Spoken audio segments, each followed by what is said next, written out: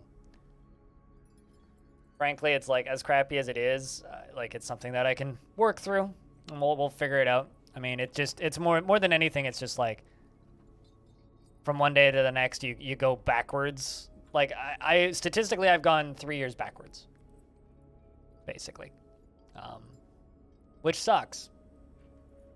But what can you do, right?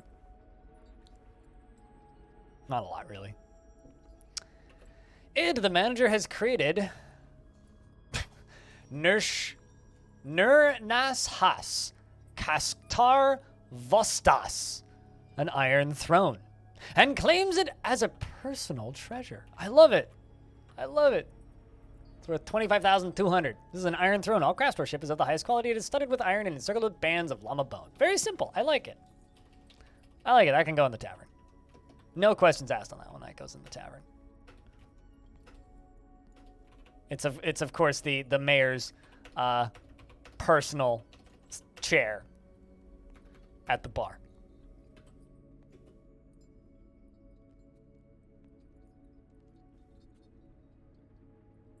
So far, people have been very nice. Crazed. Is that a compliment, Beefish?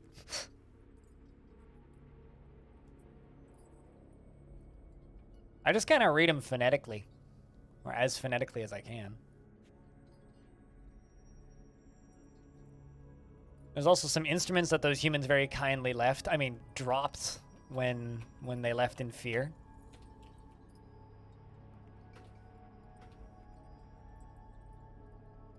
So we can put those in here.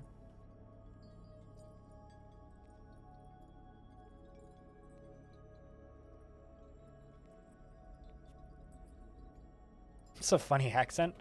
I don't know. It's just the reading Dwarf Fortress voice. I mean, you try and read those words and don't sound like you have a funny accent. I challenge you.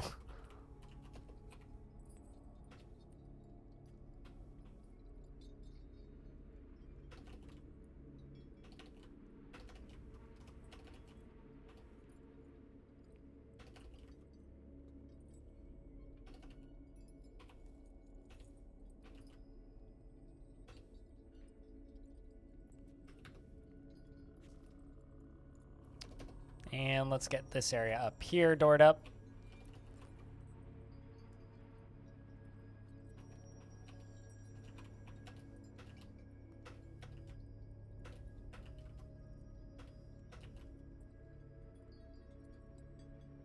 I think that's everything.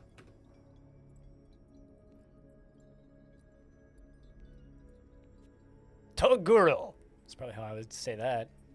A sword master. Defender is now a sword master. My dwarf who made an artifact shield is now a sword master.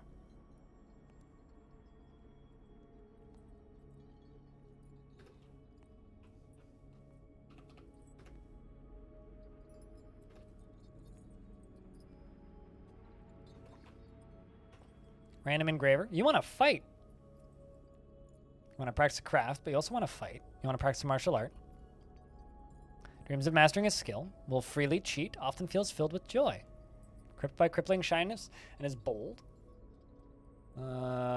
She will never pass up a chance for a good fist fight. Well, Dwarf, you sound like a good fit. Go military thing. Get yourself an iron blade. Go join the dodging demonstration. Iron short sword and a copper shield. Hell yeah.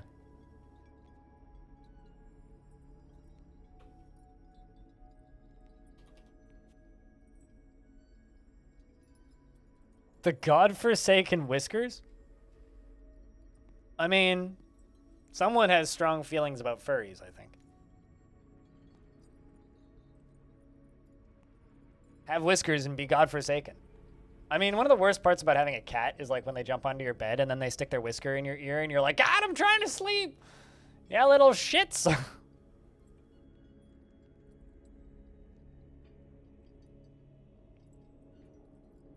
I don't know why, but it blew my mind when I learned that cats have whiskers to know if they can fit through something. Like, genuinely, it blew my mind.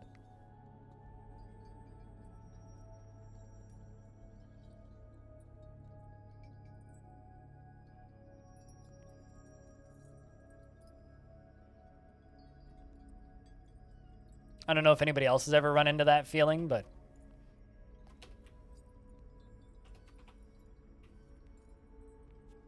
yeah, they're little spatial awareness detection units.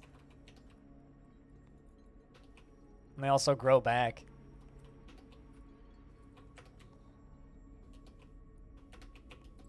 Oh well. I'm never living with cats again, so my random cat facts aren't really necessarily all that important.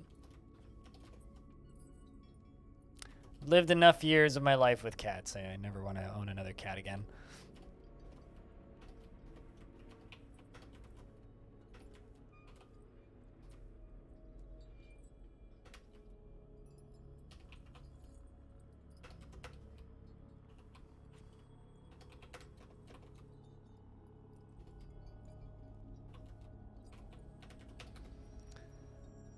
All right, let's carve out another room down here.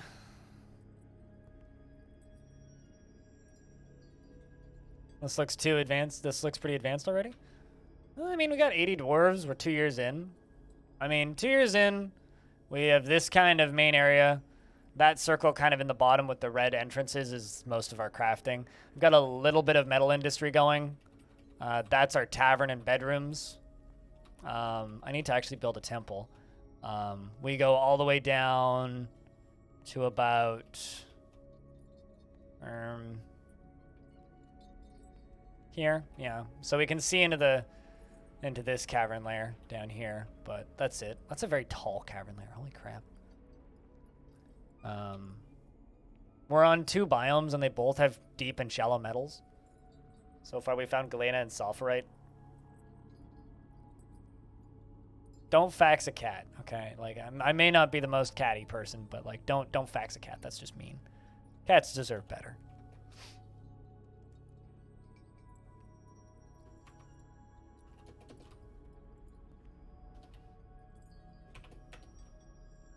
Oops, don't marker that. Build it. Almost wish that the marker option wasn't an option because I never do it intentionally. I always accidentally do it. I'm always like, God damn it, why did I click that? This is just gonna be filled with food. These are both just gonna be food stockpiles.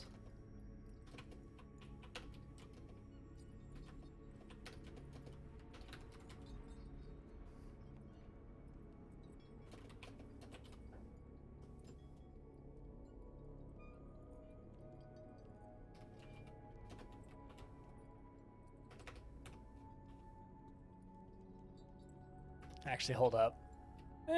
Those are gonna collide with water.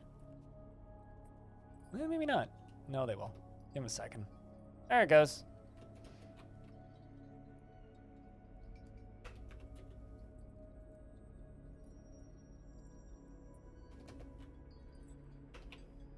It'll be pretty easy to sort, I think.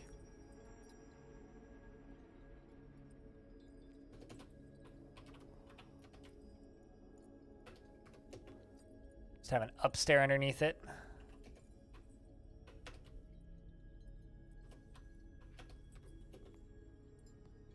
Not too bad.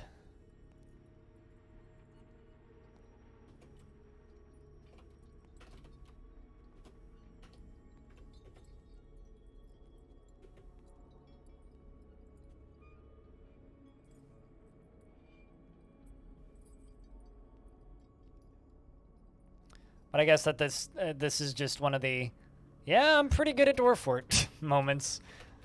If I can be considered to be super advanced after 2 days. Or at the very least, like, relatively advanced.